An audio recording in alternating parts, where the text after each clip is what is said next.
Fishing's presentation. That's all it is.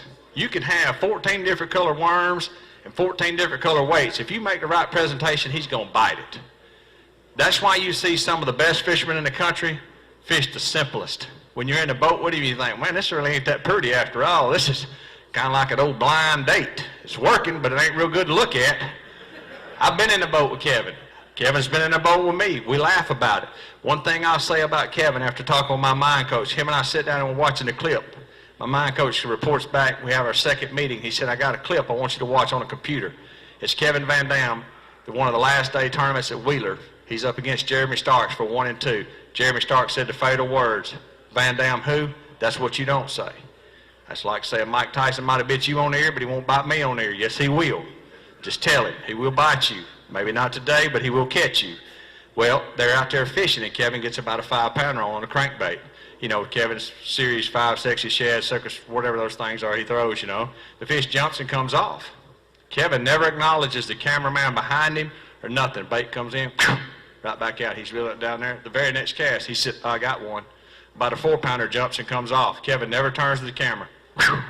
Throws it back out there, and he starts reeling in. He turns, looked at the camera, kind of grins. He goes, that don't happen often, does it? It never meant a thing to him. Nothing. It had zero variance in his life of what just happened. Now me, before I met my mind coach, let me tell you what would have happened. When he had jumped off, I would have drop kicked that cameraman, slam across that Mercury, and I'd have started breaking stuff. And I'd have said to myself, there it went right there. You can't win losing big fish like that. And then when the second one would come off, 911, son, I'm telling you right now, I would have melted down. Because the intensity that I played the game, at that point, I lost control of what I was doing. What Kevin showed me right then was no matter how bad the situation, it's all good. In his mind, he thought, if I got those two to bite, there must be a bunch of them here. Where would the rest of us have been? Down in the bottom of the boat. My wife's going to kill me. I've spent all the money for the weed eating right here, and I've lost it on them 2 casts. We've been there. I've done it, guys. I had to learn to overcome adversity. And then it started clicking. It doesn't matter what rod company or what reel company. I don't care what anybody says. The new rods, the new reels, bait companies have stepped up to the next level. We can argue for hours over who makes the best swim bait or the best fluorocarbon. It's all good. You go in there and walk around, you can take anything in there and win the next Elite Series with. It's good stuff. It all comes down to what's up here now. When you look in the top 100 boats out there in the Elite Series, it's all the same stuff. Kevin left his boat in my garage after that tournament. Been raining. He was sick with the flu. My wife's making him soup. We're trying to get him back up on his feet. He's got all the lids open on his boat. You know, I'm going to do a little picky. I said, oh, God. He got the same stuff tied on that I had tied on.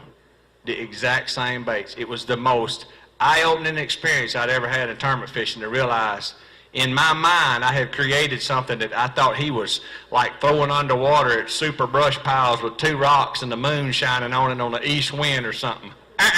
He's just throwing a bunch. That's all it is. He's had a whole lot more want to in that tournament than I did.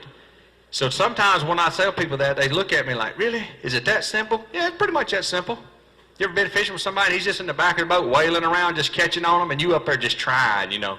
You done got to, and I'm going to fish right there on that rock, you know. And you all into it, and he's just back there, woo, yeah, talking on the phone. Oh, God, that's a big one. You think he's thinking about what he's doing? It's not. It's simply a presentation. Whatever he's doing is right. I've been that guy. You ever just been beat down from the back of the boat? I hold my hand up at an alcohol meeting. I've been beat 2 women and a 1-legged man, son. I have been, and that's the God's honest truth. I write a book about it. Worst 2 whippings I ever had in the bass tournaments by a woman. You think a woman won't beat you down? Let me tell you the problem with a man. I got so much pride I wouldn't change. No. She's just wailing on him at Okeechobee. She said, you want one of these worms? I said, nah, I believe I'm good. I like dancing with a hula hoop up here with nothing. I ain't had a bite, dude. About 19 pounds later, she said, you sure you don't want a worm? I said, no, I believe they're fishing to get off that thing. They're going to get on this jig.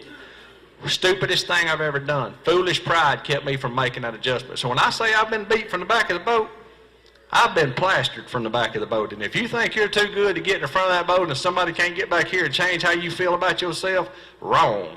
What's the first thing you do when the guy in the back of the boat catches one? Start second guessing everything, don't you? You be looking at his spinnerbait going, it's them red eyes, that's what it is. It's them red eyes right there. They see it, no. You cut your knot shorter on your line, they're not seeing your line. That's what I think it is. You guessing at why you think your buddy caught a fish. Y'all guilty of it? Be back there analyzing the dude's bait.